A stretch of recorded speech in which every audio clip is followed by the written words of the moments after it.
눈 뜨면 달라진 세상, 조금 알만 하면 변해버린 세상. 여러분의 문화 트렌드 가이드가 되어드리겠습니다.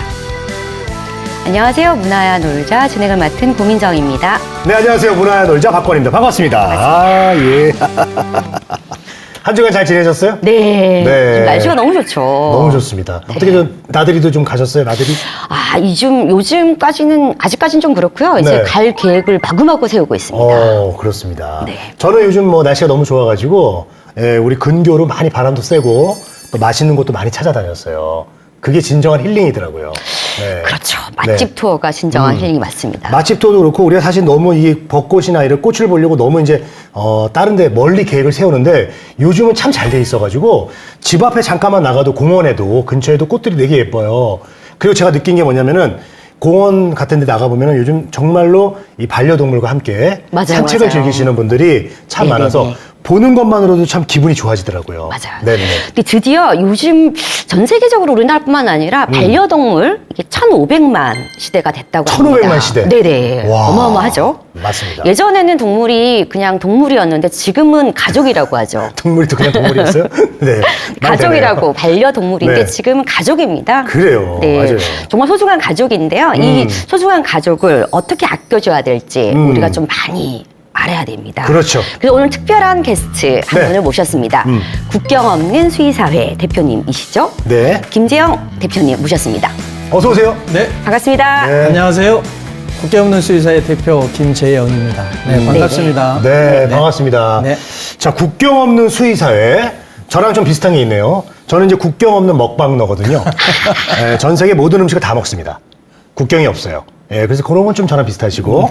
그리고, 우리가 이제 국경 없는 수의사의 이 타이틀에서부터 알 수 있듯이 동물에 관련된 일을 하시는 우리, 김재영 원장님이신데, 그러면 지금 동물병원에서도 지금 운영을 하고 계시거든요, 동물병원. 네, 저는 네. 이제 고양이만 전문으로 하고 있는 병원을 운영하고 있고요. 네.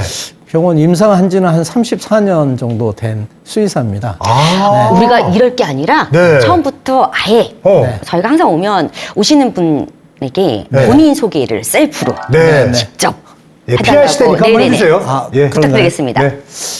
네, 저는 양이 대부라고 알려져 있는 예, 고양이계에서는 좀 유명한 뭐 그런 수의사 중에 한 사람입니다.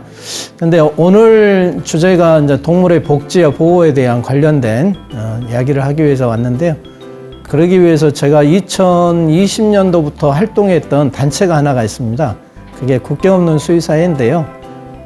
작년에 3월에 농림부 사단법인 우리가 인증을 받아서 우리 한국뿐만 아니라 전 세계에 사각지대에 있는 동물들을 뭐 치료를 한다든지 하기 위해서 여러 선생님들이 같이 활동하고 있는 모임을 주도적으로 하고 있는 그런 수의사입니다. 반갑습니다. 반갑습니다. 네. 박수. 야. 아니, 근데 사실 우리 김재영 원장님 외모만 딱 풍기는 걸 딱 보면은 사실, 고양이가 좀 안 어울려요. 고양이 전문이라고 하셔가지고. 네네. 뭔가 이제 곰 전문. 아니면 이제 소 전문. 약간 이런 쪽 느낌 풍채가 있잖아요. 저는 딱 보고 호랑이 전문이라고. 호랑이 전문. 고양이가 네네. 더 고양이 형이니까. 네. 네. 그렇게 딱 봤는데 곰 전문은 오히려 곰 전문. 내가 곰 네? 전문인가? 오히려 우리 박건 씨가 곰 전문 아니셨던가요? 네. 근데 고양이 전문이라고 하면은 어떻게 반응이 어떻습니까, 주변에서? 제가 우리나라 비공식적으로 키웠던 그 민키라는 친구가 있었는데 민키? 네, 민키하고 보호자들이 너무 많이 닮았다. 네, 똑같다. 오. 네, 우리 민키가 얼굴이 이렇게 원형으로 조금 페르시안 종류인데 네. 그런 형태를 닮아있다 해서 아마 고양이 형이다라는 이야기를 많이 들었습니다. 그래요? 또 우리가 본격적으로 얘기를 하기 전에 그래요. 아마 시청자분들께서도 궁금해하실 것 같아요. 국경 없는 의사회는 되게 많이 네. 익숙하거든요. 들어봤어요. 네, 그렇죠, 들어봤어요. 그렇죠. 네. 모르는 사람이 없어요. 그렇죠, 많이 들어봤죠. 네네. 그래서 국경 없는 수의사회는 대체 네, 네. 뭔지 네. 많은 분들이 궁금해하시거든요. 구체적으로 조금 말씀을 좀 더 해주셨으면. 네, 좀 전에 제가 말씀드렸던 것처럼 국경 없는 수의사회는 한 2020년도부터 활동을 했던 명칭을 가지고 활동했던 단체고요.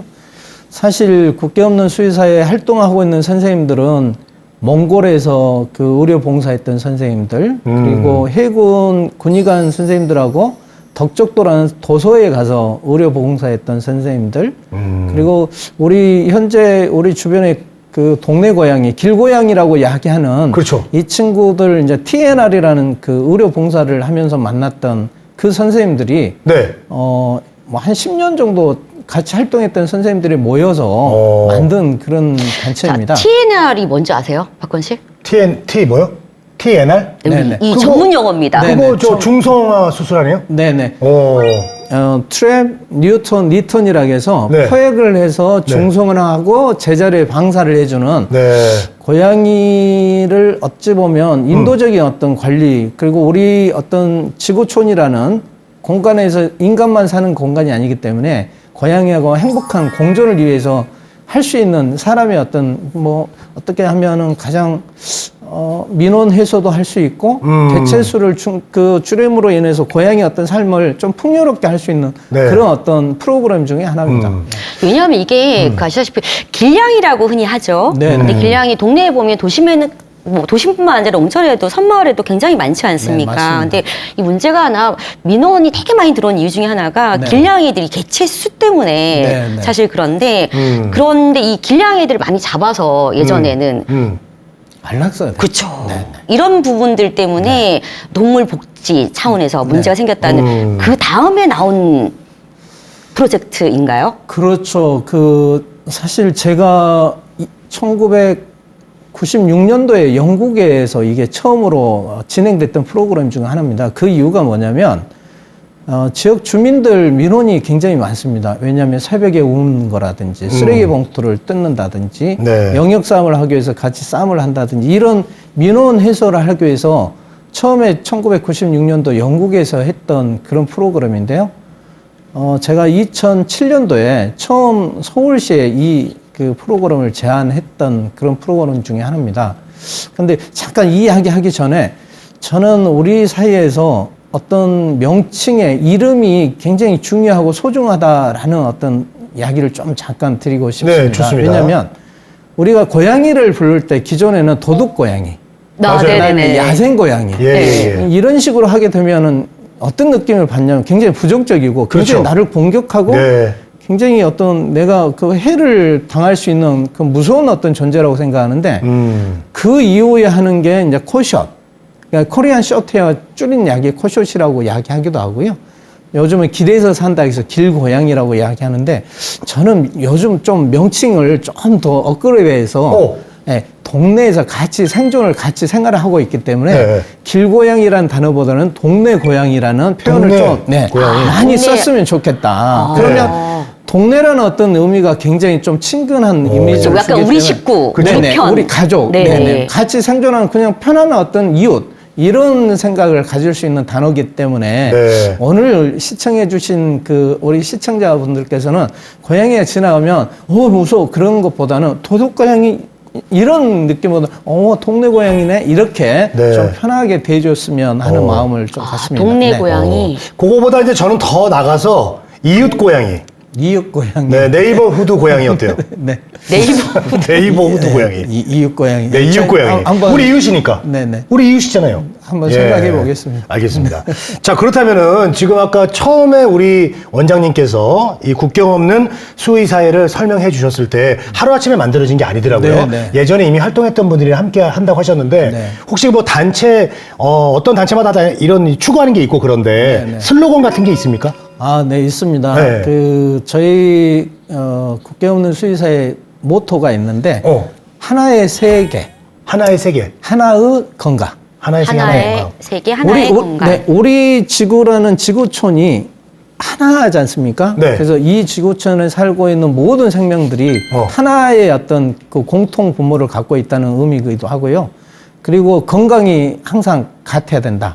그래서 저희가 추구하는 의미는 온헬스라는 개념에서 출발을 합니다. 네. 그래서 온헬스라는 것은 생태 환경, 그게 건강해야 되는 거고요. 그 생태 환경에서 건강하게 생존할 수 있는 거에 동물이고, 네. 그 동물이 건강해야만이 궁극적으로 인간도 같이 그렇죠. 행복하고 건강할 수 있는 그런 세상이라고 해서 하나의 세계와 하나의 건강은 따로 있지 않다. 그래서 환경과 동물과 인간이 함께 건강할 수 있는 그런 세계를 추구하고 있습니다.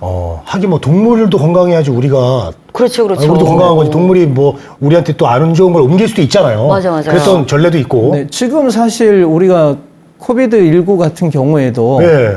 사실 이게 오는 게 박쥐로 왔지 않습니까? 예, 뭐 그렇게 알려져 그리고 있죠. 5년 전에 왔던 메르스도 사실 낙타를 통해서 왔거든요. 낙타. 그리고 그 5년 전에 또 왔던 사스는 네. 또 사양 고양이라는 어떤 동물을 통해서 이렇게 오는데 실질적으로 고양이 내지는 낙타 이런 박쥐 이런 그 동물들이 기존에는 인간이 갖고 있는 그 공간은 따로 있고 동물들이 사는 공간이 따로 이렇게 멀리 좀 떨어져 있었거든요. 정글이라는 어떤 공간이 세계가 있었거든요. 달랐는데. 그렇죠. 네. 각자가 생활하는 패턴이나 어떤 그 생활이 틀렸는데 지금은 어떤 산업화나 그 뭐 문명이 굉장히 확장되면서 그 애들이 살고 있는 공간을 인간이 너무 침범하는 그 과정에서 그 야생에 갖고 있는 본능이 그 동물이 갖고 있는 질병들이 인간에게 굉장히 접촉하기 용이한 어떤 세상이 됐다는 거거든요. 그걸로 인해서 지금 뭐 사스, 메르스, 뭐 코로나19 이런 어떤 팬데믹이 오는 이유 중에 하나가 그래서 그 공간 자체를 동물이 건강해야만이 네. 인간도 건강하다 그런 취지를 하고 왠지 있습니다. 이 국경 없는 수의사회가 굉장히 활성화되고 나면 앞으로 우리나라에 또 있을 다가올 이런 전염병 이런 부분들도 예방할 수 있는 그런 차원도 되지 않을까 이런 생각도 드네요. 그러니까요. 실질적으로 우리가 이제 광견병에 대해서는 좀 많이 알고 예, 있습니다. 예. 광견병은 뭐 광견병이라고 이야기하니까 지금은 없어지지 않았나요? 우리나라에서는? 우리나라에서는 그만큼 철저하게 하는 거거든요. 근데 이게 인수 공통 전염병이거든요. 그냥 사람에게 물리면 이건 100% 치사율이 100%입니다. 근데 이 광견병이라 해서 개만 걸리는 게 아니라 뭐 고양이도 걸리고 낙타, 뭐 사슴, 온열 동물들은 다 걸리고 사람도 걸리고 그냥 물렸을 때 이게 치명적인 질환이기 때문에 이것처럼 그 동물을 통해서 인간에게 옮길 수 있는 질병에 대한 그 과정에서 가장 역할을 할 수 있는 게 수의사거든요. 네. 네네. 네, 이 수의사의 어떤 역할들이 굉장히 중요하지 않을까. 그런 의미에서 국경 없는 수의사회가 동물의 건강을 책임지고 있고 동물의 건강에 인간에게 넘어갈 수 있는 이 연결고리를 끊을 수 있는 그런 역할을 좀 해보고 싶은 소망은 있습니다. 근데 저는 궁금한 것 중에 하나가 왜 그 우리 영화 같은 거 보잖아요. 예. 보면 드라마 이런 데 보면 국경 없는 의사회가 등장할 네, 때가 네, 꽤 네. 많아요. 네, 네, 네. 막 그 정의의 사도 이런 것처럼 막 나타나가지고 특히 뭐 이제 뭐 전쟁터나 그쵸, 그쵸. 교전 지역이라든가 네, 네. 그런 데 그래서 또 많이 활동하고 예, 계시죠. 갑자기 막 이렇게 네. 미션 이렇게 해서 나타나셔가지고 이렇게 막 돕고 이런 활동들을 많이 하는 것들을 많이 봤거든요. 네. 국경 없는 이 수의사회 같은 경우는 다른 나라 네. 이런 국가들하고 네트워크들이 있나요? 그러니까 어떻게 다른 나라도 가서 봉사활동 합니까? 이게 그리고 또 그 의사들하고도 네트워크 있는지. 아니 동물들도 뭐 교전하고 있나? 원숭이하고 어디 악어하고 이제 막 싸우는데 다쳐가지고. 교전을 하기보다는 예, 예. 그 전쟁터라든지 얼마 전에 했었던 울진의 어떤 산불이라든지 그렇죠. 이런 거기. 어떤 그 동물들이 갑자기 응급한 상황이 있을 때 저희가 이제 가서 동물들을 치료하려고 하고 있고요. 국경 없는 수의사의 어떤 아까 국경 없는 먹방도 똑같이 국경이라고 이야기하는 게 이제 국경을 넘어서 우리가 봉사를 하려고 생각하고 있는데 지금 현재 이제 뭐 코로나라는 어떤 세계적인 네네네. 어떤 질병 현황이 있기 때문에 그렇죠. 지금 못 하고 있는데요. 아. 저희가 궁극적인 목표는 뭐 베트남이나 그 이쪽에 동남아시아나 아프리카 쪽에 사실 광견병이 굉장히 심각한 문제를 일으키고 있습니다. 1년에 약 6만 명 정도가 이걸로 사람들이 죽어가고 있거든요. 우리나라는 아까 말씀했던 것처럼 우리나라는 매년 봄, 가을로 광견병에 대한 예방접종을 철저히 하고 관리를 잘하고 있기 때문에 이 병이 발생돼서 그냥 좀 무감각해지는 부분이 있지만 실질적으로 동남아시아라든지 아프리카에서는 광견병 때문에 죽는 어떤 사람들이 굉장히 많습니다. 그래서 광견병의 퇴치 운동을 하고 또 개체수들이 너무 많이 발생이 되게 되면 그게 어떤 사회화 문제 또 될 수 있기 때문에 중성화 수술을 통해서 개체수를 좀 줄이는 그런 활동들을 지금 준비하고 있습니다. 네. 아니 근데 저는 이게 중성화 얘기를 좀 하셔가지고 궁금한데 중성화 수술을 하면은 그 개체가 결국은 나중에 다 줄어들어 버릴 수 있는 거 아니에요? 꼭 그러지는 않습니다. 그러진 않아요? 네네네. 그 와중에 또 낫나요? 아, 그렇죠. 어떻게 이게 가능하죠? 전 이해를 못했어요. 그런데 다 못 잡아서 그런가 봐요. 네, 그렇죠. 다 할 수는 없고, 아. 네네. 그걸 인위적으로 다 한다는 것은 어찌 보면은 굉장히 인간의 이기심 때문에 종을 말살시키는 어떤 그렇죠. 정책일 수 있기 그래서 때문에 저는 그게 좀- 그거는 아닌 것 같습니다. 네. 자, 그리고요. 지금 이제 국제적으로도 봉사활동을 하신다고 했는데, 그러면 어떻게 국경 없는 의사회랑 협력을 해가지고 같이 활동을 하고 그렇게 하시나요? 저희가 작년 12월 달에 좀 전에 이야기했던 우리 세계의 어떤 건강이라는 온 헬스라는 하나의 건강이라는 어떤 목표 하에서 네. 국경 없는 의사회하고 같이 이런 협업을 했습니다. 네. 그러니까 협업을 뭐 구체적으로 하는 건 아니고 처음 초기에 만나서 우리 어떤 활동 방향과 국경 없는 의사의 어떤 활동이 어떤 인간의 어떤 건강이라든지 동물의 건강이라는 것들이 같은 목적을 치향하고 있기 때문에 조금 더 봉사를 할 때 같이 갔으면 좋겠다. 그런 어떤 제안을 해서 그 미팅이 성사가 됐는데요. 저희가 2019년도에 인천에서 덕적도라는 섬이 있습니다. 덕적도에는 주민들이 아무래도 육지에 있는 주민들보다는 의료 혜택이 조금 그렇죠. 덜 할 수 있잖아요. 네네. 그래서 거기에 있는 군의관들, 그러니까 해군 군의관들 선생님들하고 저희 수의사 선생님들이 가서 주민들은 그 군의관 선생님들이 의료 봉사를 하고 그 동물들, 거기 개, 고양이 그쵸. 이런 친구들은 이제 수의사들이 그래서 2박 3일 동안 의료 봉사를 했던 기억이 있는데 네. 굉장히 좋은 모델이라고 생각합니다. 그러네요. 세계적으로 한 번도 그런 게 없었는데 국경 없는 의사에서는 기후의 온난화의 어떤 생명의 어떤 파괴 내지는 인간의 어떤 건강에 굉장히 걱정을 많이 하고 계시더라고요. 저희 또한 환경에 대한 고민도 많이 갖고 있기 때문에 네. 그런 부분이 같이 했으면 좋겠다라고 말씀을 드렸었고요. 저희가 이제 의료 봉사를 가게 되면 물림 사고 같은 게 있을 수 있거든요. 네. 그러니까 유기견 보호센터를 가게 되면 그러면 저희가 이제 치료할 수 없잖아요. 네. 그럴 때 이제 선생님들이 같이 해주면 좋겠다라고 제안을 했더니 굉장히 공감을 많이 하셨고 앞으로 조금 더 발전적인 그런 봉사를 같이 할 예정입니다. 굉장히 좋은 모델이시고. 그러네요, 예. 진짜. 그리고 또 한 가지 여쭤볼게요. 이 국경 없는 수의사회 이렇게 하면 동물이 사실은 우리가 지금 얘기하는 건 뭐 강아지, 네네. 고양이 이렇게 네네. 얘기하지만 동물이 그렇게만 있는 게 아니지 않습니까? 어마어마하게 야생 동물부터 시작해서 흔히 우스갯소리로 이제 수의사지 않습니까? 네네네. 우두머리 숫자 쓰거든요. 그래서 옛날에는 수의사는 모든 동물을 다 한다. 근데 의사는 인간 동물만 한다. 그래서 수의사는 다 합니다. 네, 옛날에는 다 했다고 그럽니다. 네. 요즘은요? 요즘은 의료법이 걸려가지고 안 됩니다. 아, 그래요? 네. 거북이 안 해주네? 제가 지금 거북이를 키우고 있거든요. 거북이도 치료를 합니다. 거북이도 수의사가. 그러니까 나눠져 있나요? 저는 안 하죠. 네, 저는 안 하는데. 네. 거북이도 좀 하시지, 왜 그래요?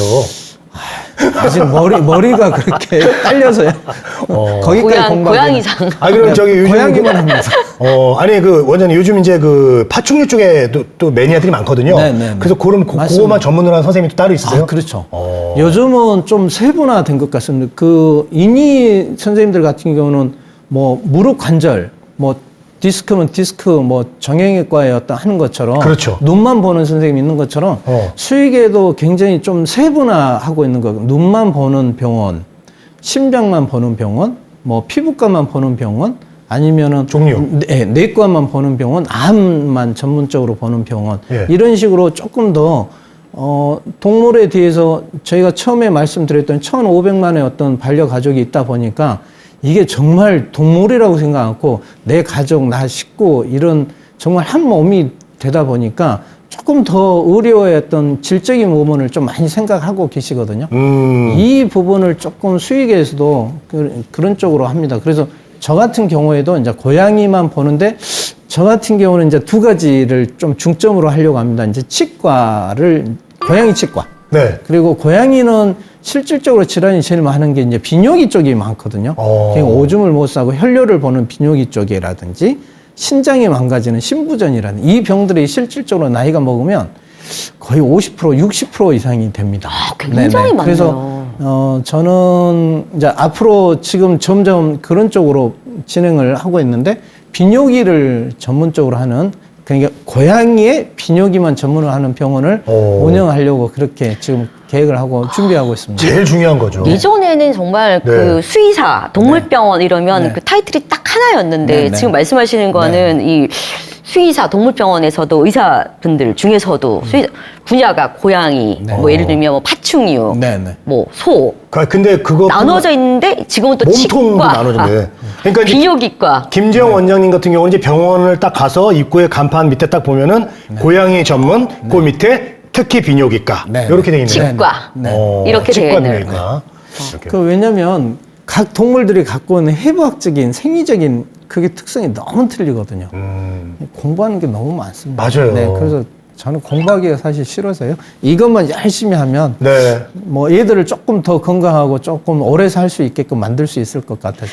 하긴 생각해보면 예전에는 반려동물, 집에서 이제 키우는 동물들, 그 개체수 종목이 수준 자체가 뭐 강아지, 뭐 고양이, 고양이. 뭐 이 정도만 네. 그랬었는데 뭐 물고기 정도? 네, 물고기. 지금은 뭐 패럿 키우고 네. 파충류 키우고 네, 저 뱀 거북이 지금 키우고 딱 거북이 키우고 있잖아요, 키우고 거북이. 뭐 엄청 많잖아요. 제 별명이 지금은. 거북이 아빠예요. 네. 저는 양이 대부입니다.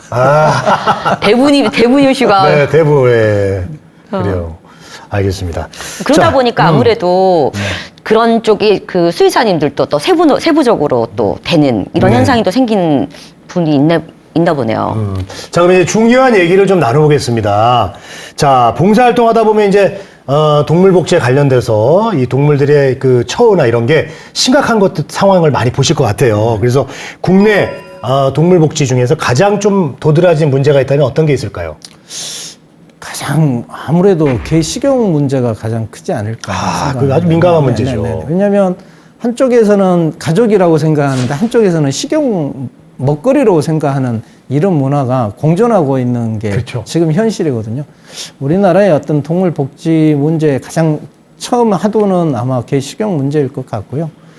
그리고 이제 우리가 생각하고 있는 게 이제 반려동물 쪽만 생각하지만 산업동물 쪽은 좀 더 처참하거든요. 이런 부분에 대한 것들을 하지만 지금 이제 저 같은 경우에는 이제 반려동물을 하고 있는 임상 수의사이기 때문에 아무래도 그 팔이 안으로 굽는다고 네. 반려동물의 어떤 시각으로 하고 있는데 두 번째는 이제 길고양이의 어떤 삶에 대한 우리 고민을 좀 해봐야 되지 않을까 생각합니다. 왜냐하면 고양이들이 살고 있는 그게 뭐 굉장히 척박하고 학대를 많이 받을 수 있는 그 지금의 어떤 환경이거든요. 많이 좋아지긴 했지만 그래서 첫 번째 개식용 문제하고 두 번째 그 길고양이의 어떤 삶에 네. 대한 동네 고양이. 동네 고양이. 네, 네. 네. 동네 고양이의 어떤 삶의 어떤 문제가 반려동물 쪽의 어떤 가장 동물 복지의 어떤 취약점이라고 생각합니다. 근데 그거는 네. 너무 심각한 문제 아니에요? 이거 몇십 년째 지금 이어지고 있는 동네 거. 고양이가 네. 수명이 2년? 3년. 3년? 예, 이 3년 정도, 2, 3년 정도. 정도 된다고 그 물을 하더라고요. 못 먹어서 그래요. 물을 못 먹어서. 물 많이 못 먹어서 아까 제가 하려고 하는 그 과가 무슨 과라겠죠? 고양이. 진요. 치과, 그다음에 아까 비뇨기과. 비뇨기과, 네네. 신부전. 비뇨기과 고양이는 일단 사막에 태어났기 때문에 물을 많이 먹으려고 하는 습성이 없습니다. 그리고 밖에 생활을 하면서 물을 많이 먹을 수 있는 환경이 안 되고요. 그쵸. 그래서 일단은 문제가 되고 이제 음식물의 어떤 급여가 부족하기 때문에 영양실조라든지 그리고 아무래도 길에 생활하게 되는 로드킬 같은 경우 네. 그리고 전염병의 어떤 감염이 많기 때문에 이런 원인에 의해서 수명이 3년에서 한 5년 정도. 집고양이 같은 경우는 한 15년에서 요즘은 20년 사는데 비해서 그렇죠. 굉장히 짧은 삶을 네. 살고 있죠. 우리 김재영 원장님의 민키가 이제 기록을 세웠습니다. 네. 지금 고양이 기네스북에 지금 올라갈 정도예요. 네. 직접 말씀해 주시죠. 몇 년 살았죠? 28살. 28살! 그럼 우리 저 사람 나이로 몇 살이에요? 한 136살 정도? 네, 네, 네. 136세까지 산 장수 고양이네요. 보편적으로 이제 고양이 집사 보호자들이 이제 내가 대학원만 졸업할 때까지 네 살아라라고 이야기를 많이 하시거든요. 예. 네네네. 사람 이제 대학원 뭐 초등학교 6년, 중고등학교 6년, 대학교 4년, 대학원 뭐 언제까지 뭐 네네네. 하게 되면 그거 하게 되면 대충 이제 한 20년 되지 않습니까? 20년만 살라고 이야기하는데 민키는 굉장히 좀 많이 오래 장수했던. 그래도 이제 우리나라 비공식적인 어떤 장수 고양이. 장수 고양이. 그리고 고양이하고 개는 그래도 사람보다 훨씬 이제 조금 사니까 이렇게 케어해주고 보내줄 수 있잖아요, 장례도. 근데 거북이는요. 거북이 저보다 더 오래 살아요. 네네, 거북이가 저기 연해줍니다. 거북이가 나 장례 치러줄 거예요. 어떡합니까? 제가 떠나면 우리 거북이 어떻게 해요? 아유, 거북아. 아유, 나보다 더 오래 살면 어떡하니? 어떻게 해야 돼? 거북이 나보다 오래 사는데. 오래 사셔야죠, 건강해서. 네. 거북이가 80년, 100년 살아요. 오래 사는 애들은 물론 짧게 사는 애들도 있지만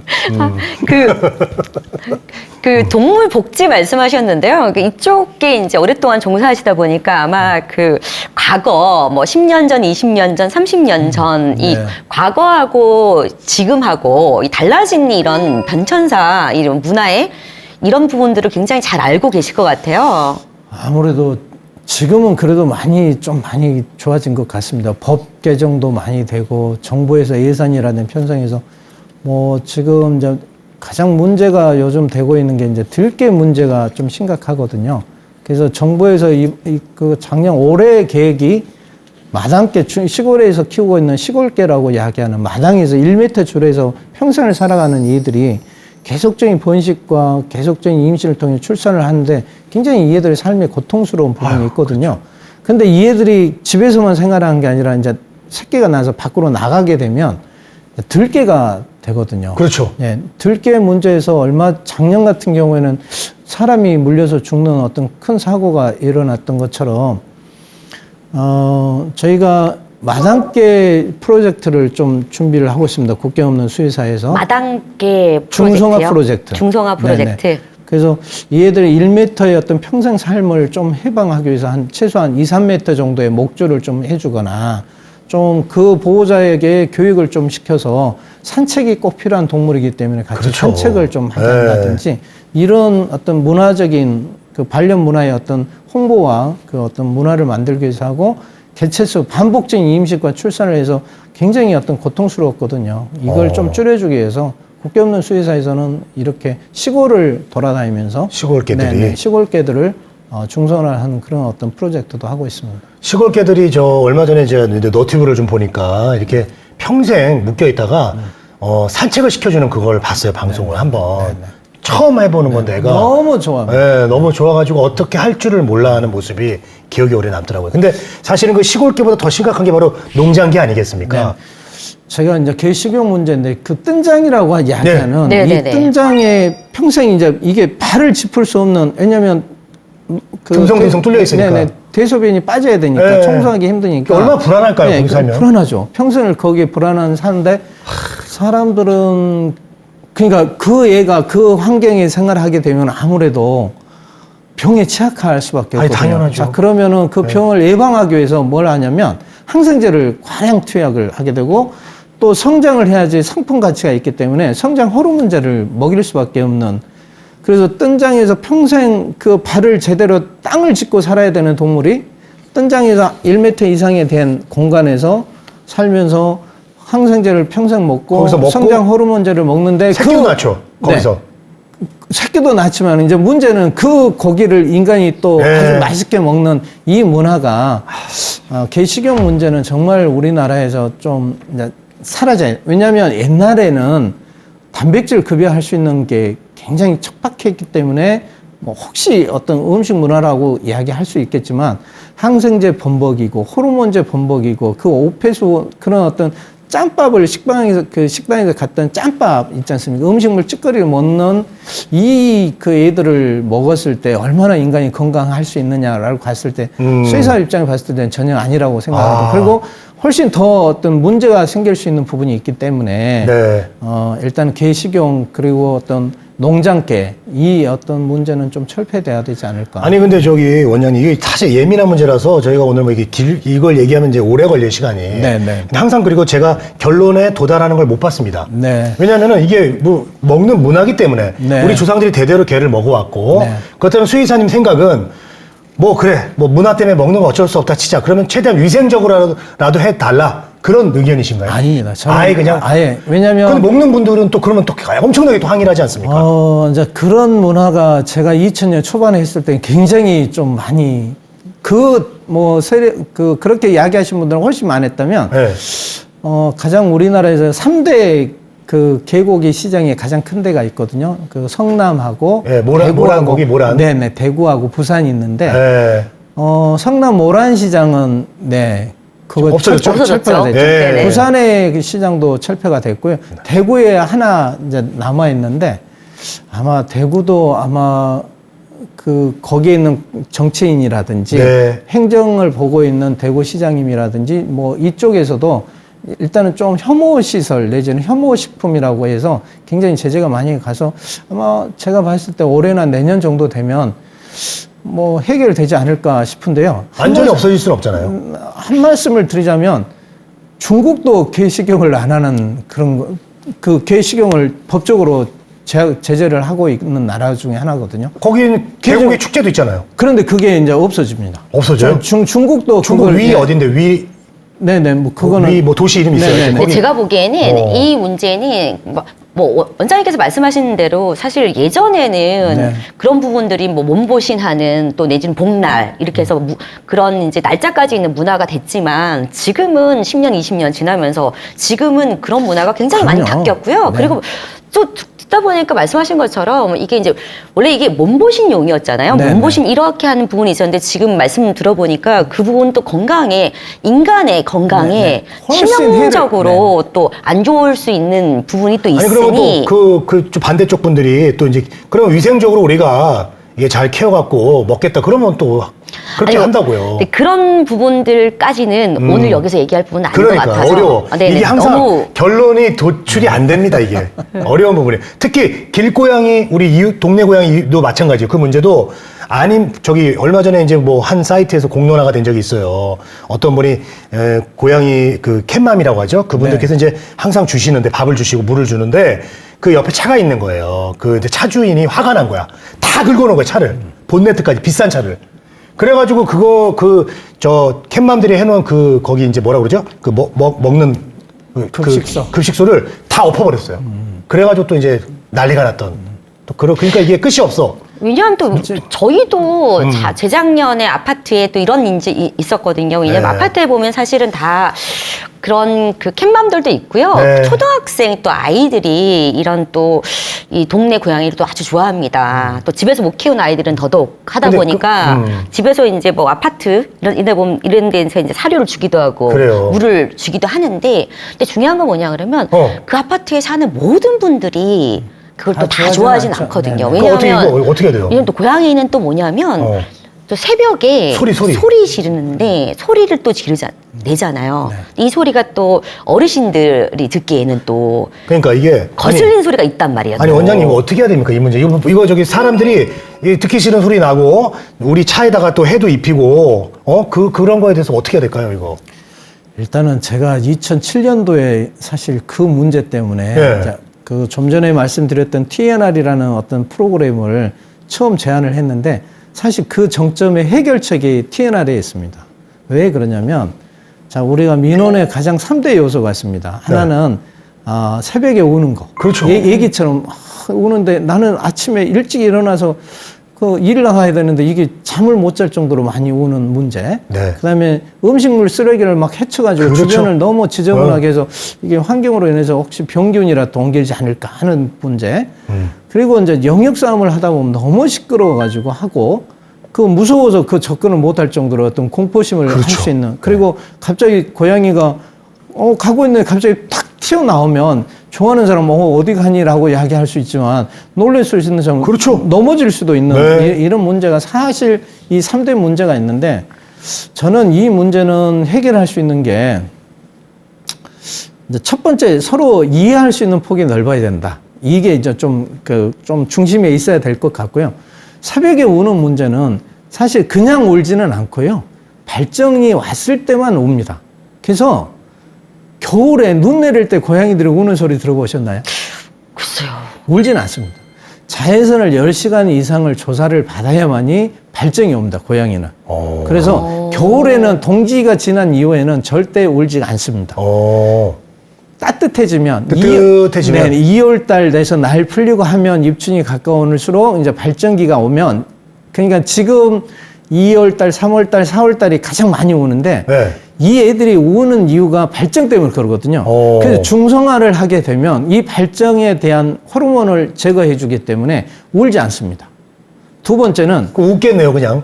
울지 않고 웃겠네. 고양이는 그 밖에 사는 애들은 소리를 내지는 않습니다. 예, 예. 네네. 두 번째는 급식소의 어떤 공식화가 좀 됐으면 좋겠다. 왜냐하면 이게 고양이를 밥을 주는 사람과 이게 서로의 어떤 갈등 관계가 너무 심하다 보니까 또 아무데나 줄 수는 없거든요. 그렇죠. 근데 주다 보면은 참 이치나 보이지 않는 곳에 이제 주시다 보니까 아까 말씀했던 싫어하죠. 차의 문제라든지 훼손 문제라든지 환경이 어떤 좀 지저분해질 수 있기 때문에 좀 고양이들은 자기가 먹을 수 있는 공간에 와서 깨끗하게 먹고 가거든요. 이 부분을 조금 이해를 한다면, 고양이 어떤 습성과 본능에 대한 이해를 한다면 훨씬 좀 좋아하는 사람과 싫어하는 사람의 해결점을 찾을 수 있다라고 생각합니다. 그래서 문제는 고양이 급식소를 하에 만들어 놓으면 이게 거기에서만 먹고 다른 데는 생활하지 않거든요. 그러니까 차 밑에 준다든지 했을 때 차 올라가고 밑으로 하고 하니까 이 문제들은 해결할 수 있다. 영역 부분도 중성화를 하게 되면 자기가 일정 공간에 개체수가 안정화되면 영역의 싸움을 할 필요가 없거든요. 그래서 그 TNR은 늘어나니까 개체수가. 네, TNR은 궁극적으로 어떤 발정음에 대한 민원이라든지 쓰레기 봉투 문제라든지 어떤 영역의 어떤 부분을 절대적으로 해소할 수 있기 때문에 이거는 반드시 필요하다고 생각하고, 급식소를 정식적으로 만들어 놓은 게 훨씬 민원을 해소할 수 있고 이해할 수 있는, 어떤 고양이를 싫어하는 사람도 이해할 수 있는 공간에 어떤 문제가 있다고 생각합니다. 그렇다면 정리를 해보면은 우리가 동네 고양이들하고는 어차피 동네에서 네. 공생을 해야 되니, 네. 해야 되니 이 친구들이 살 수 있게끔 우리가 있는 흔히 뭐 길을 지나가면 보면은 왜 이런 그 공공 장소에 있는 쓰레기통이 있고 네. 이런 뭐 있는 것처럼 네. 길냥이들, 동네 고양이들이 있는 그런 휴게소처럼 네. 급식소 이런 시설들을 정기적으로 하는 게 좋죠. 다 만들어 놓고 네네. 거기다 표시를 해주고, 그래야지 그 아이들이 거기 가서 먹고 주는 사람들도 어렵네, 거기다가 근데. 주고. 어려워요, 이게 참. 근데 그렇게 어려울 것 같지는 아니, 않네요. 누가 관리할 거냐고. 누가 관리하고 누가. 그거는 할 수 있는 사람들이 많이 있습니다. 근데 정치적으로 돌아갈 흔히 우리 이제 고양이를 싫어하는 분들 중에 오해를 하신 분들, 자 그러면 이가 우리 아파트 내에 있는 고양이 다 없어지면 고양이 없어지니까 이 문제가 안 생기지 않을까라고 생각할 수 있기 때문에 뭐 잡아가세요라고 이야기를 할 수 있거든요. 민원도 많이 넣는데, 근데 여기에 고양이 습성이 있습니다. 본능이 있는데 네. 고양이는 자기가 숨을 공간과 자기가 쉴 수 있는 공간이면, 이 A라는 아파트에 만약에 고양이가 싹 없잖아요. 근데 B, C, D라는 어떤 유역에 있는데 여기가 너무 밀집도가 강해요. 고양이 숫자가. 그럼 이 애들이 A라는 지역으로 한 번에 다 몰려옵니다. 고양이 습성상. 그러니까 고양이의 어떤 진공 효과라고 전문적인 용어로 그러는데요. 이 진공 효과에 의해서 문제가 됩니다. 그러니까 고양이를 싫어하는 사람들은 고양이가 다 없어지면 뭐 고양이에 의해서 생길 수 있는 여러 가지 민원이라든지 불편함이 해소된다고 생각할 수 있겠지만, 네. 고양이들 다른 지역에서 유입되기 때문에 똑같은 문제는 계속 반복됩니다. 그러니까요. 그래서 어떻게 해. 중성화를 시키면 개체수가 안정화되면 네. 그 애들이 이 애들을 못 들어오게 방어막을 하기 때문에 네. 급식소하고 개체수가 적어지면 이 문제는 해결할 수 있는 근본적인 키는 거기에 있다고 생각합니다. 그리고 여기 그 봉사활동을 많이 하신다고 그러셨는데, 원장님 여기 일반인들 참여가 가능하다고 들었습니다. 그럼요. 네네네. 어떤 분들이 또 주로 많이 참여를 하시는지. 국경 없는 의사회하고 저희가 이제 미팅을 좀 했었는데, 그 국경 없는 의사회 이제 사무총장님이 외국분이세요.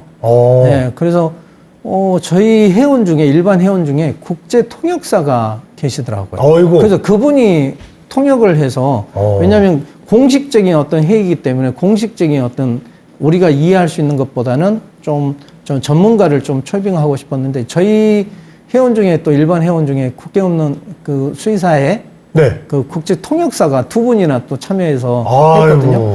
그리고 3월 27일 날 했던 의료 봉사에는 영상을 또 전문적으로 스튜디오를 하고 계신 분이 계셔가지고 네. 영상 촬영과 사진 해서 뭐 영상도 편집해서 주시고 이제 그런 식으로 각자가 갖고 있는 수의사가 갖고 있는 진료에 대한 어떤 재능, 일반인들이 갖고 있는 십시일반의 어떤 재능들이 모아서 우리가 같이 이 지구촌에 살고 있는 생명들이 행복하게 만드는 어떤 그런 세상을 만드는데 같이 동참했으면 좋을 것 같습니다. 봉사활동을 다니다 보면 에피소드가 많을 것 같지 않아요? 그렇죠. 뭐 이렇게 오리도 있을 것이고 뭐 하수구에 빠지는 거 많이 보고 네. 그리고 야생에서 우리가 이제 촬영하는 분들 보시면은 인간이 동물을 보호하는 기준과 그리고 여기까지는 우리가 야생에 놔둬야 되기 때문에 함부로 끼어들면 안 되는 남극 촬영할 때 네. 그런 거에 대해서는 어떻게 생각하세요, 원장님? 그 제가 이제 봉사를 하는 때 명칭이 500원이라는 친구가 있었거든요. 500원이요? 네, 네. 명칭이요? 네, 이름이 500원입니다. 이름이요? 네네. 근데 사람 이름인가요? 아니면 아니, 동물 이름이요? 강아지 이름이요? 강아지겠지. 설마 사람이. 아니 깜짝 놀라서. 사람이 나 500원씩 나와주세요. 이러진 않을 거 아니에요. 수의사는 동물을 진료하는 전문 의료봉사 아니 근데 단체입니다. 강아지 이름도 500원이라니. 아, 500원 좋지, 왜. 동물 근데 복지를 제가 말씀하시면서. 아니 그 여러 가지 메리도 있고 뭐 순둥이도 있고 여러 가지 있는데 왜 얘는 500원입니까? 네. 물어봤거든요. 궁금하면 500원? 그거 아니에요? 저도 그거 이야기했는데요. 예, 그거 아니구나. 네. 이 친구가 개 농장에 팔려가는 그런데 그 할머니가 500원만 주면 가져가 라고 이야기를 했대요. 그래서 개 농장을 팔려갈 그냥 개 사세요라고 이제 시골에 이렇게 돌아다니잖아요. 네네. 그분한테 팔려고 하는데 너무 이분이 불쌍해서 아이고. 할머니, 제가 지금 돈이 없는데, 이게 너무 불쌍하고, 이거는 죽어가는 건데, 이 애를 제가 좀 살리고 싶다라고 좀 절절하게 말씀을 드렸나 봐요. 그러면 한 500원 주고 가.